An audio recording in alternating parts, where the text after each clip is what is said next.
Have you ever looked at your life and felt like something was off? Not broken, not damaged, just rigged. You wake up, you scroll, you work, you pay, you sleep. And somehow, in between all of that, you're supposed to feel free. But what if freedom has become the most elegant lie of our time? Not stolen with chains or walls, but replaced by fatigue. The kind of fatigue that isn't just physical, but existential. We don't resist because we're convinced we're choosing. And if we're choosing, then we must be free, right? But look closer. That choice between overwork and unpaid bills, between anxiety and apathy, is that really a choice? Or a slow form of surrender? Imagine a man in a glass cage. He can see the world, hear it, even believe he's part of it. But when he tries to move beyond a certain point, the invisible wall reminds him, this is as far as you go. That cage is built from exhaustion, from economic fear, from dreams deferred. They tell us we're lazy if we stop, ungrateful if we question, weak if we break. But maybe, just maybe, the real weakness is pretending this is normal, pretending that burnout is a personality trait and that silence means consent. Ask yourself, are you really free or just too tired to resist? Why do we obey? Not just the rules, not just the laws, but the rhythm, the invisible tempo of modern life that tells us when to wake, when to speak, and when to smile. We obey not out of fear, but because resistance feels more exhausting than compliance. There's a quiet genius in how the system designs fatigue. Not enough to kill you, just enough to keep you from questioning why you're surviving instead of living. You don't need a whip when the worker whips himself. You don't need chains when the rent is due every first of the month. They've replaced tyranny with incentives and rebellion with weekend sales. This is not freedom, it's sedation. The average American works 47 hours a week but feels guilty for resting. We call it ambition. We call it hustle. But it's the same old story. A worker sprinting on a treadmill that someone else controls. And what do we get in return? A leased car, a box apartment, a tired smile in an office Zoom meeting. This isn't life. It's managed exhaustion. A subtle obedience extracted through economic anxiety. Imagine a machine fueled by human energy. But instead of steam or electricity, it runs on broken dreams. Every crushed hope adds pressure to the gears. Every swallowed scream keeps it spinning. And when someone stops running, we don't ask what broke them. We ask why they weren't strong enough to keep going. But maybe the problem isn't the runner. Maybe it's the track. So I ask you again, are you really free or just too obedient to notice you're not? What if the freedom we worship is just a well-decorated illusion? We're told we're free because we can choose. Choose your job, choose your clothes, choose your streaming service. But what if every choice is confined to the same invisible box? You can choose which brand of water to buy, but you can't choose not to need water. You can choose your employer, but not the need to sell your time just to survive. This isn't freedom. It's a curated illusion of control. Capitalism offers us a buffet of distractions, but none of them feed the soul. They just keep us full enough to forget we're starving. Real power doesn't come from having more options. It comes from questioning why you must choose between cages in the first place. Picture a supermarket aisle that stretches for miles, every shelf lined with different shapes, colors, and promises. But every product is owned by the same 3 corporations. Every label says choice, but the hands behind the curtain all belong to the same master. This is the genius of the system, make you feel autonomous, while your autonomy is quietly stolen. The truth is, freedom without power is a costume. It looks good on paper. It feels real in moments. But when the pressure comes, when the bills pile up and the job market tightens, you realize that your so-called freedom has a barcode. As Karl Marx once wrote, the free development of each is the condition for the free development of all. But when our development is stunted by debt, stress, and invisible ceilings, who is truly free? So, ask yourself, are you living, or just choosing your favorite flavor of prison? Have you ever noticed how the workplace feels more like a stage than a space? Smiles are rehearsed, voices are measured, and authenticity is quietly discouraged. Welcome to the modern factory, not of steel and smoke, but of broken spirits. Today's assembly line doesn't craft products. It manufactures silence. It takes in vibrant, questioning minds and delivers compliant, tired bodies. The desk becomes a tether, the meeting room a theater, the paycheck a leash disguised as gratitude. You don't scream, not because you're not in pain, but because the noise might cost you your livelihood. It's not just the job that drains you. It's the constant emotional performance. Be positive, be professional, be available, be everything except yourself. This is alienation in its purest form. As Marx described it, the worker becomes a stranger to the product of his labor, to the process, to his fellow man, and to himself. You're building something, but you don't know why. You're producing value, but you never feel valuable. And over time, you start forgetting who you were before they needed you to be this version of you. Imagine a man staring at his reflection in a corporate elevator. Polished shoes, tired eyes. He's dressed for success. But somewhere along the way, he misplaced his soul. He no longer asks, "What do I love?" but instead, "What will keep me safe?" This isn't ambition.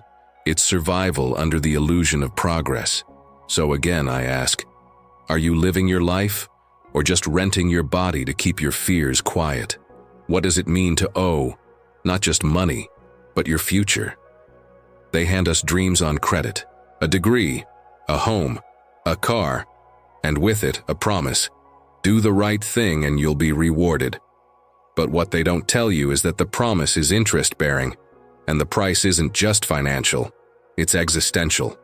Student loans, medical bills, credit cards, not just debts but chains. Each monthly payment a quiet reminder. You're not working for yourself, you're working to pay for the right to exist. In America, the cost of living isn't just high, it's designed to keep you obedient. They don't need to outlaw rebellion when debt makes you fear losing what little you have left. Karl Marx once said, "The circulation of money as capital is an end in itself." But what happens when you become the fuel for that circulation? We are taught to measure our lives in credit scores, not in joy. In property value, not in peace. You're not a citizen, you're a debtor, a human asset in someone else's portfolio. And the cruelest part? We internalize the blame. If we struggle, it's our fault. If we're broke, we must have failed. But maybe the system was built this way. Maybe it was never about helping us rise, only about keeping us tethered to an illusion. Picture a young woman opening her mail. Another statement, another balance, another interest hike. She closes her eyes. She doesn't feel angry. She just feels tired. And that's how they win. Not with violence, but with fatigue dressed as freedom. So again, I ask you, are you free or just paying too much to question the terms? What do we worship in this world? Not gods, not virtues, but things. A phone, a logo, a pair of shoes that promises status. We don't just buy, we believe. This is the fetishism of commodities, where the object becomes sacred and the labor behind it becomes invisible. Karl Marx wrote, "A commodity is a strange thing, abounding in metaphysical subtleties and theological niceties. Because the commodity isn't just a product, it's a story, a mask, a lie told beautifully. You don't see the sweat in the stitching. You don't hear the factory screams in the ring of your phone. You see perfection. You see status. You see you. Or at least the version capitalism tells you to become. We've been trained to love symbols more than people. A man is judged not by his kindness, but by the brand of his watch. A woman is praised not for her wisdom, but for how closely she mirrors an influencer's lifestyle. The system doesn't care if you're happy. It only cares that you're consuming, because every act of consumption is a vote of silence. And so we decorate our cages. We celebrate new purchases as if they're milestones of freedom, not evidence of captivity. Imagine a man drowning in boxes from online orders. He opens them one by one, but none of them hold peace. Just more things, more silence. We don't own our possessions. They own us. They demand our labor, our attention, our identity. You're not buying a product, you're buying a narrative. That happiness can be delivered in 2 days or less. But the truth is harder, and it can't be returned. So I ask you, are you really living or just collecting proof that you exist? They tell us, if you work hard, you'll succeed. If you fail, it's because you didn't try hard enough. It sounds fair. It feels empowering. But it's a lie, dressed in ambition. This is the myth of meritocracy, a story written by those who've already won, to keep the rest of us running in place. Because if success were truly about merit, why are the hardest working people often the poorest? Why do janitors grind through double shifts while billionaires earn more in sleep than most do in a lifetime? The truth? The ladder was never built to be climbed. It was built to be admired from below. Meritocracy assumes a level playing field, but some are born at the starting line. Others are born with the finish line already behind them. Education, connections, capital, these are not rewards of effort. They are the preconditions of success. Karl Marx once said, "The ruling ideas of each age have ever been the ideas of its ruling class. And one of those ideas is this: your suffering is your fault. It's not. You are not poor because you failed. You are poor because the system is designed to extract your labor and offer you just enough hope to keep going." Picture a race. One runner has designer shoes, a personal coach, and a clear track. The other has broken soles, no map, and obstacles at every turn.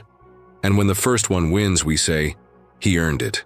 That isn't justice. It's theater. And as long as we believe in the myth, we keep blaming ourselves instead of the rigged game we're trapped in. So ask yourself one more time, are you failing? Or are you just waking up to the lie? We are told we are free. Free to speak. Free to vote. Free to choose what kind of cage we want to live in. But what kind of freedom demands exhaustion as its price? This is the paradox of capitalism in its final form. Not the absence of liberty, but the illusion of it. You can say what you want as long as it doesn't threaten power. You can live how you choose as long as you can pay for it. You are free to obey. This isn't freedom. It's compliance with better branding. Karl Marx once wrote, "Under capitalism, labor is not voluntary but coerced. We don't work because we love to. We work because the rent is due, the fridge is empty, and the insurance doesn't cover the medicine we need. And when we burn out, they say we need better time management, not a better system. They redefine freedom so it fits inside a salary. They sell self-care to fix what they broke, and they package rebellion as a lifestyle brand. It's not just oppressive, it's brilliant. Because if they can convince you that exhaustion is freedom, then you'll never stop running. Not because you want to win, but because you're terrified of falling behind. Picture a man running on a treadmill suspended over fire. He's sweating, shaking, terrified.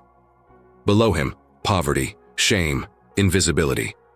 But he keeps running, not for purpose, not for joy, but because stopping means burning.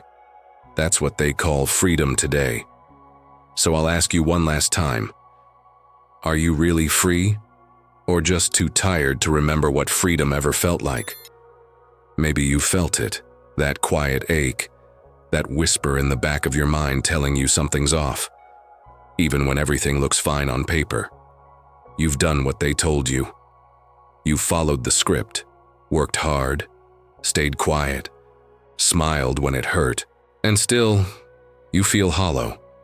But what if the emptiness isn't your failure? What if it's your awakening?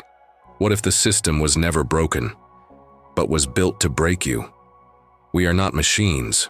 We are not data. We are not just labor with a pulse.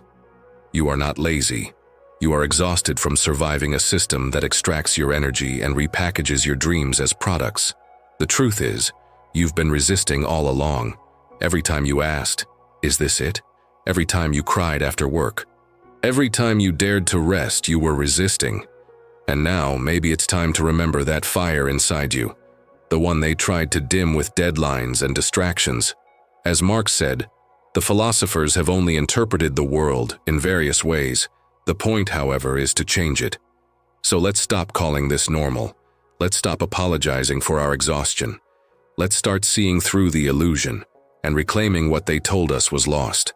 Because freedom isn't a product. It's not a paycheck. It's the power to say no more. What would your life look like if it truly belonged to you?